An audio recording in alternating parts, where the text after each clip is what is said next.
সুপ্রিয় দর্শক মণ্ডলী, আজকে আপনাদের দেখাবো কিভাবে আপনি নতুন সিস্টেমে ট্রেনের টিকিট ক্রয় করবেন। তো একবারে শুরু থেকে দেখাচ্ছি। তো দেখুন, ট্রেন টিকিট অনলাইন এটা লিখে সার্চ করবেন, তাহলে চলে আসবে বাংলাদেশ রেলওয়ে। তো আপনি ওইটাতে যাবেন, যাওয়ার পর দেখুন এই তিনটা দাগে চাপ দিবেন। তিনটা দাগে চাপ দেওয়ার পরেই আপনার আসবে log in, home, log in, register, verify ticket. তো আপনার হচ্ছে যে আপনি নতুন অ্যাকাউন্ট করে নিতে হবে। আগের যদি অ্যাকাউন্ট থাকে সেটা বাদ, নতুন করে নিতে হবে। তো সেজন্য আপনাকে রেজিস্টার বাটনে ক্লিক দিতে হবে। রেজিস্টারে ক্লিক দেওয়ার পর আপনার নাম লিখবেন।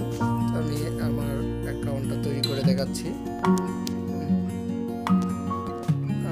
ঠিক আছে, নাম লেখার পর আপনার ইমেল অ্যাড্রেস, প্রত্যেকেরই ইমেল অ্যাড্রেস তো অলরেডি আছে। যাদের নাই তারা ইমেল অ্যাড্রেস খুলে নেবেন, খোলার নিয়ম আছে। তো আমার ইমেলটা দিচ্ছি, দেওয়ার পর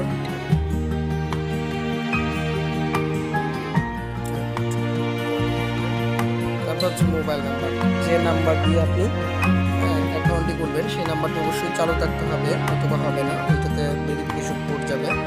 তো সেই মোবাইল নাম্বার,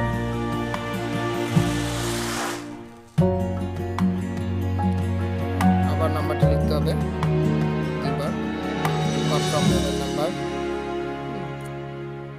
তারপর হচ্ছে পাসওয়ার্ড আপনার মন মতো করে দিবেন, আপনার যা ইচ্ছা সেটাই আপনি দিতে পারেন। তারপর হচ্ছে এখানে দেখেন, যাদের 18 বছর হয়নি বা আইডি কার্ড হয়নি তারা জন্ম নিবন্ধন দিয়ে করতে পারেন।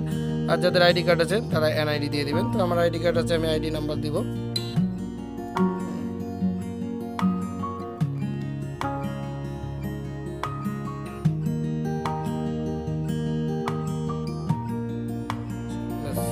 তারপর হচ্ছে আপনার পোস্ট কোড।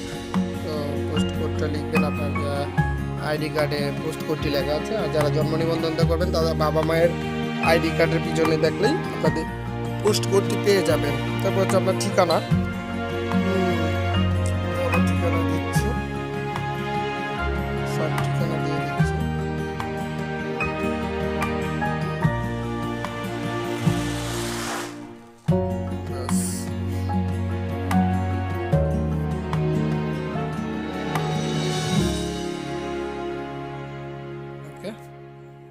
তারপর আবার আমরা রিভিশন দিয়ে নিই যে সব ঠিক আছে কিনা।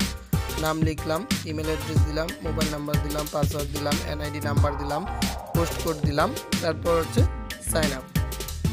সাইন আপ দেওয়ার সাথে সাথে আপনার একটি ভেরিফিকেশন কোড যাবে। আপনার যে মোবাইল নাম্বারটি দিয়েছেন সেই মোবাইল নাম্বারে একটি ভেরিফিকেশন কোড যাবে। তো ভেরিফিকেশন কোডের জন্য অপেক্ষা, চলে আসছে। এটা আমার ভেরিফিকেশন কোড আসার পর আপনি কোড নাম্বারটি সেম লিখতে হবে এবং একটি সেকেন্ড সময় আছে, 27 সেকেন্ড, এই সময়ের ভিতরে দিতে হবে। এই সময় পরে দিলে কিন্তু কাজটা কমপ্লিট হবে না, আবার নতুন করে কাজটা করতে হবে। দেখেন এই যে রিসেন্ট ওটিপি যেখানে হাইড হয়ে আছে, যদি আপনি এই সময়ের ভিতরে না দিতে পারেন সেক্ষেত্রে আপনার ওই রিসেন্ট ওটিপিটা আবার দিতে হবে। তো কন্টিনিউ দিলাম। তো আমার যদি ভেরিফিকেশন নাম্বার ঠিক হয়ে থাকে তাহলে হ্যাঁ, কমপ্লিটলি অ্যাকাউন্টটা কমপ্লিট হয়ে গেছে। তো আমি এখন দেখেন এই যে হোম, এখন আমার একটা হোমে আছে। তারপর হচ্ছে ভেরিফাই টিকিট, কন্ট্যাক্ট ওকে দরকার নেই, যে আমার নামে কমপ্লিট হয়ে গেল। তো হচ্ছে ফ্রম স্টেশন, আপনি কোথা থেকে যাবেন বাকিগুলি তো আশা করি জানেন, যেটা আগে কাটতেন। তো হচ্ছে ঢাকা, আমি ঢাকা যাবো, কিশোরগঞ্জ থেকে ঢাকা, এবং কত তারিখ, তো 31 তারিখ। তারপর হচ্ছে কোন চেয়ার, সুবন নিলাম। তারপর হচ্ছে ফাইন টিকেটে দেওয়ার পর এখানে 15টি সিট আছে। তারপর 11 সুন্দর গদুলিতে কোনো সিট নেই, তো 15টি আছে, সেখানে যাবেন ভিউ সিটে যাওয়ার পর এখানে আপনাদের হচ্ছে দেখাতে পারছি না, এটা সকাল 8টার পরে ছাড়বে। ওকে, তো আশা করি অ্যাকাউন্টটা বুঝতে পেরেছেন। আর যদি কোনো সমস্যা হয় তাহলে অবশ্যই কমেন্ট বক্সে জানাবেন। ধন্যবাদ।